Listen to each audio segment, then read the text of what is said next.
July. But right now, what we're hoping to learn tonight, we still don't know if the church will even be able to open the homeless shelter. Public comment has been loud on either side of this issue. The last meeting went all 3.5 hours with still no resolution. We've yet to hear from the board. We hope to have more for you on this later tonight. But for now, in Tom's River, Tom Krasnowski, News 12, New Jersey. All right, Tom, thanks a lot.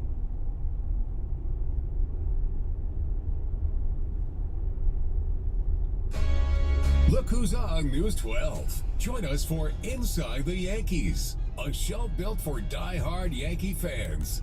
From the bleachers to the batter's box, we've got every base covered. If you've got pinstripes in your blood, this is the show for you. But hey, we'll let you be the judge. Catch Inside the Yankees, hosted by Yes Network's Bob Lorenz, Saturday and Sunday at 12:30 p.m. only on News 12 New York. Join News 12 as we head down the shore. From Sandy Hook to Cape May, there's more to explore in the Jersey Shore than the iconic boardwalks and beautiful beaches. We'll take you where the locals go and showcase the people and places that make great summer memories. Discover the reasons why going down the shore is so sweet. News 12's Simon Chowdhury and Jim Murdoch are your guides to finding the perfect summer getaway down the shore. Saturdays and Sundays at 10:30 a.m. on News 12 New York. Join us for an all-new season of the East End. Let's go. Discover what makes summer on Long Island's East End so special. From thrilling outdoor adventures to 5-star culinary hotspots, relaxing hidden getaways to beautiful boutiques and farmers markets. Join us as we explore everything that makes the East End a must-see destination. A place where memories are made. Don't miss an all-new season of The East End, Saturday and Sunday at 9:30 a.m. only on News 12 New York. When news is breaking across New York, New Jersey, or Connecticut, turn to News 12 New York for live team coverage as the story unfolds. Moments after takeoff, the plane was forced to land. Cause of that fire still under investigation. Driving conditions are still severe. Stream live breaking news coverage whether you're at home or on the go. There needs to be some cap on salt, but I don't want that to hurt middle-class families. With News 12 New York free 24/7 wherever you stream.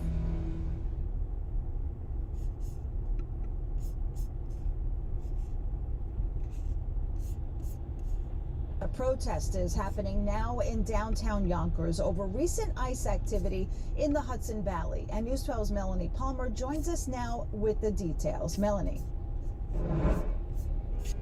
Concerned community members, allies, and local organizations tell us this protest was about getting out an urgent message. They say that's the need to protect themselves and their families from what they call anti-immigrant hostility. We're out here and we will not be silent.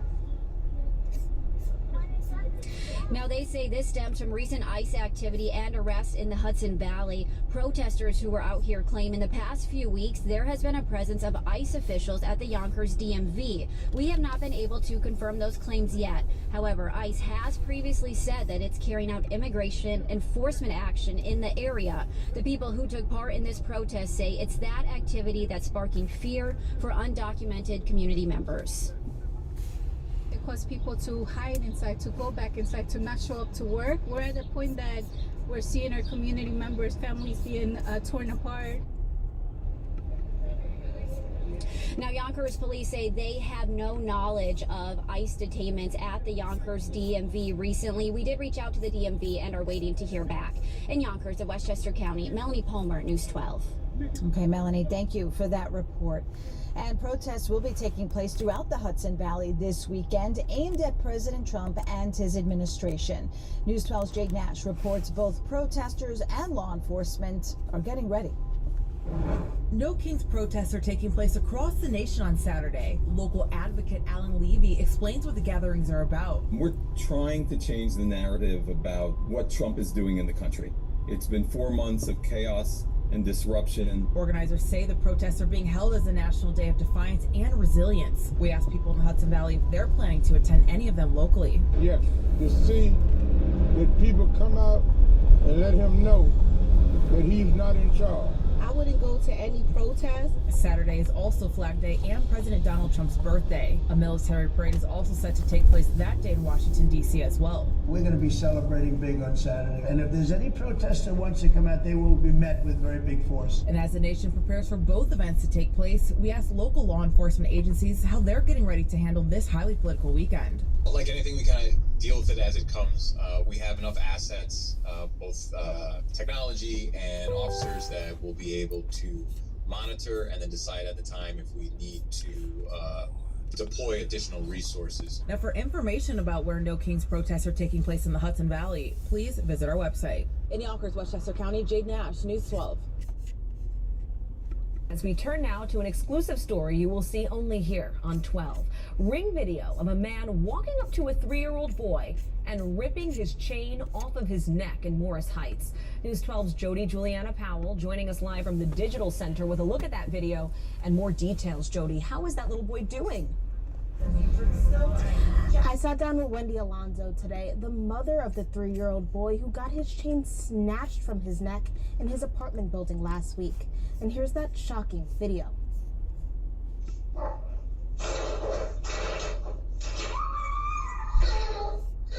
His mother says he was playing in the hallway with his siblings when he was robbed. Mami, mi cadena, me la quitaron, mi cadena. Screaming out for his mom, but by then, the man ran down the steps, leaving her son terrified and traumatized. Traumado. And she says this isn't the first time. Her son was robbed in this same hallway last year. Her fear is if a 3-year-old can be robbed, anyone can be a victim. Porque así como le pasa a ese niño, me hubiera pasado a mí. O a cualquier persona de aquí. Her kids usually play in the hallway, but now her son won't even go by the door. El niño quedó frustrado. El niño no quiere ni siquiera pararse en la puerta. Cada vez que abro la puerta, el niño me dice, mami, huye, cierra la puerta. The hallway was the safe option as opposed to playing outside, and now she says she doesn't feel safe in her own building. And police do not have any information on the chain snatcher. From the Digital Center, Jody Juliana, Powell, News 12, The Bronx. Hearing that poor little boy cry gives you goosebumps. Jody, thank you. Meanwhile, the Valley's proposal to bring a casino to Throgs Neck is still alive after the city council passed a resolution needed for the project to move forward. It would authorize the city to discontinue use of certain parkland in Ferry Point Park. That's where Bally's wants to build the massive development, including a gaming hall and hotel. There are 3 downstate casino licenses that are up for grabs, with nearly a dozen projects vying for them. Now, Bronx Council member Christy Marmorato is against the project. She released a statement that says in part, quote, "The vote was the result of a deeply flawed and politically manipulated process, one that deliberately excluded the voice of District 13 and ignored the will of the people I was elected to represent."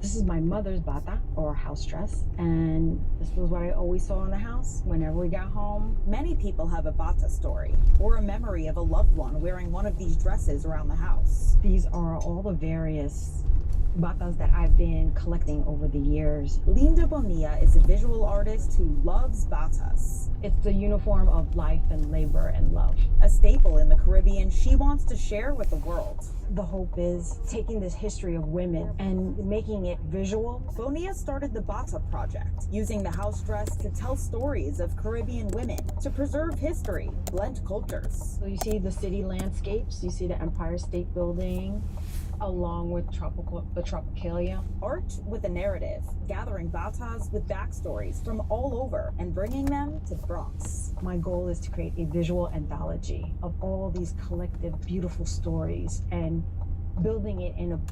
multidisciplinary exhibition. So basically, sight, sound, hear, even smell. So what does that mean? It's still in progress. A creative journey she dedicates to her mom. Her inspiration, a connection she's ready to share. Bonilla hopes to have the exhibition set by 2026. In Melrose, Lindsay Tanny, News 12 The Bronx.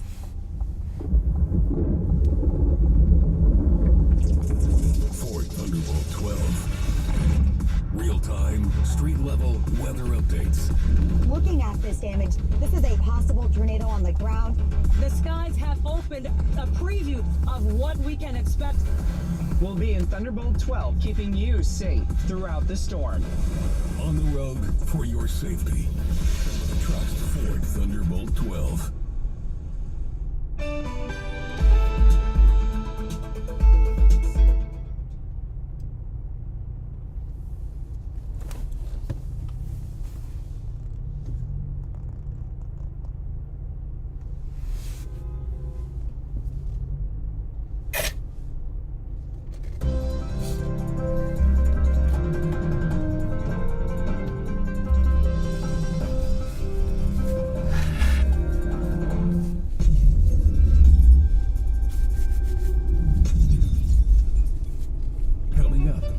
Files. Every parent's worst nightmare. A 9-year-old girl vanishes without a trace. Everyone was baffled. We're just totally dominated by this case. It was a nightmare for us. An entire community desperately searches. For my baby back. Allegations of abuse and more than one potential suspect. I'm not involved. She wasn't treated right. There were a number of people that really you thought could have been him, could have been her. An astonishing abduction that gripped the nation. It's horrible. We're shocked by this. Where is she? And a horrifying discovery. Seasoned homicide detectives were crying. Horrifying. We were in awe. Like, oh my God. It was compared to Silence of the Lambs. Crime Files starts now.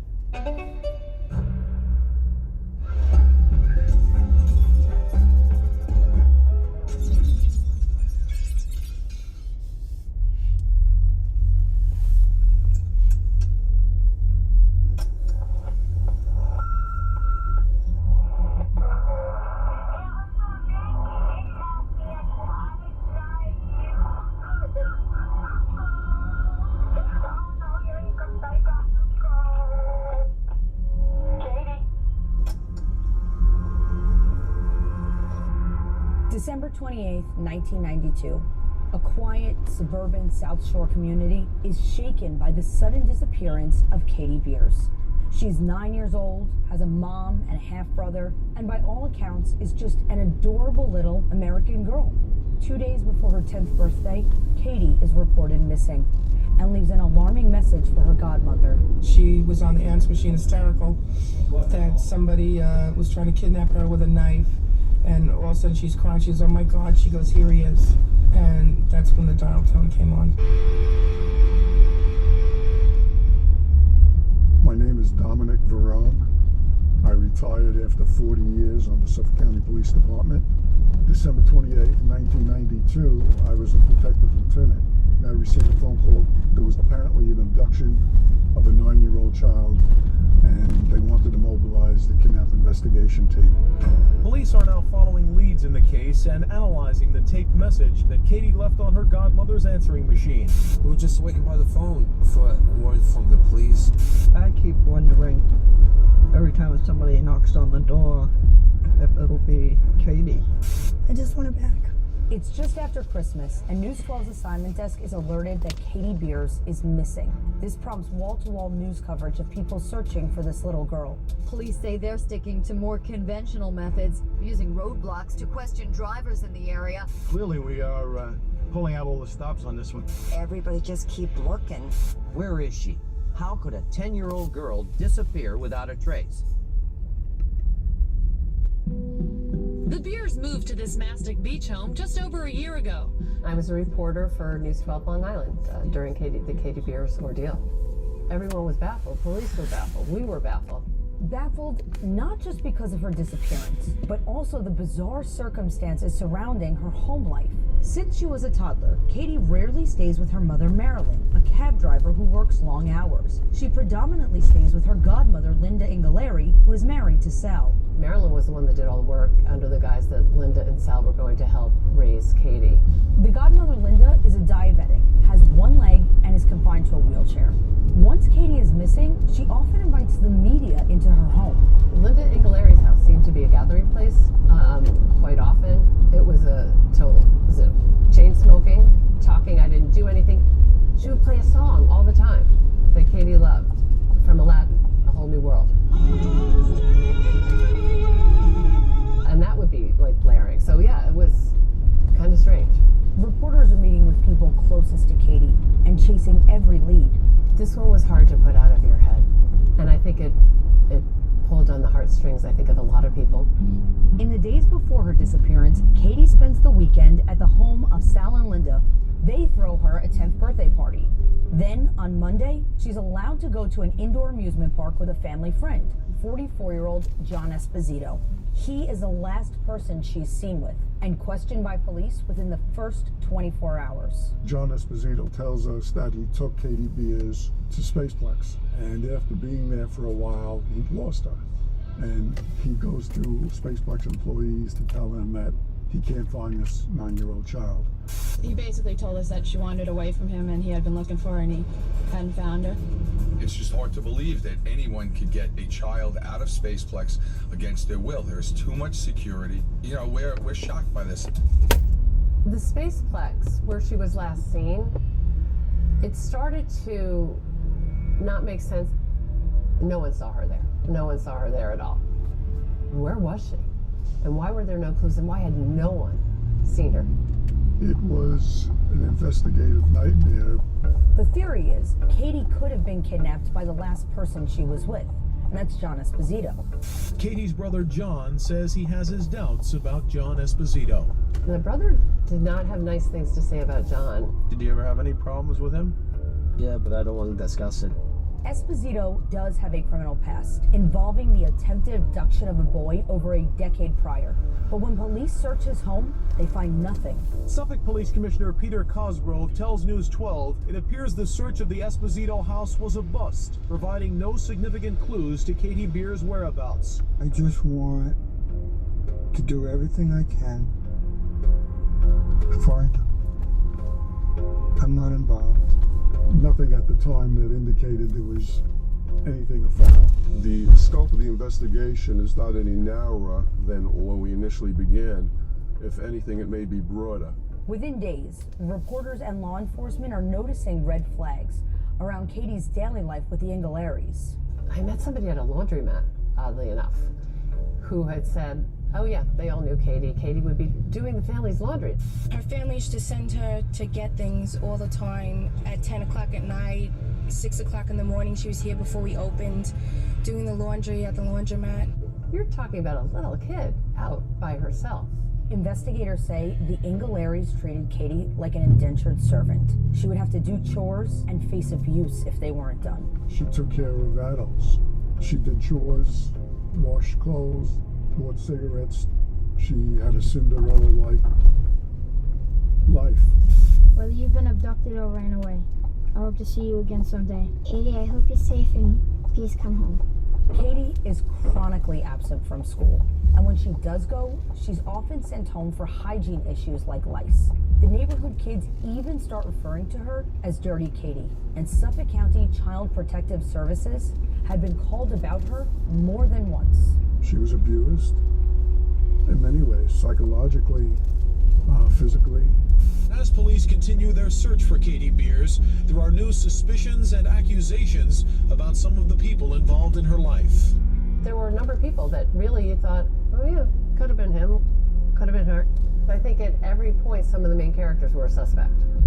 Linda allegedly treats this young girl like a slave, and her husband, Sal Ingaleri, also known as Big Sal, abused Katie in other ways. Sal Ingaleri, he had a sex abuse case that was still pending in court, so he kind of jumped to the top of the list. Sal Ingaleri was arrested 2 months ago and charged with first-degree sex abuse, and he confirmed to us that Katie was his alleged victim. I was arrested, but that's all I'm going to say right now. Did you do it? No, I didn't. Reporters learned that the charges against Sal Ingaleri had been filed by Katie's mother, Marilyn, which only poses more questions. Why had Katie been allowed to go unsupervised to her alleged abuser's home? Marilyn had a lot of questions about Sal, but Marilyn had allowed her to go, which, as things came out later, seemed crazy. Sending her to Linda's house when there's a sex abuse case against Sal? I mean, that's not apparent. I know nothing about the disappearance of the little girl. I'm just as baffled as everyone. Sal Inghilleri also charged that Marilyn Beers concocted sex abuse charges against him to drive a wedge between Katie and the Inghilleris. She don't really have no love for that child. That's a bunch of garbage. There have been allegations of sex abuse, of emotional abuse, and now witchcraft. Marilyn always fooled around with Ouija boards and voodoo and all this stuff. So you think this might be satanic related, or? It could be. Don't be surprised if it turns out to be that. Marilyn Beers laughed when she heard the assertion. No way. I'm not into witchcraft. Fingers are being pointed in every direction, and as the days go by, some are even thinking Katie may have run away. The woman living next door to the Inghilleris, who knew Katie, describes the 10-year-old as confused, maybe a little scared. A girl often reluctant to go home to her godmother's house. The husband, I think, he sort of gets a little crazy with the wife. With the search nearing its third day and still no sign of Katie, investigators are aware that as each hour slips by, so do their chances of arriving at the happy ending that everybody's hoping for. Nothing has the pressure of trying to find a child when you know that your every action and every move could make a difference in life and death. Coming up, a major crash.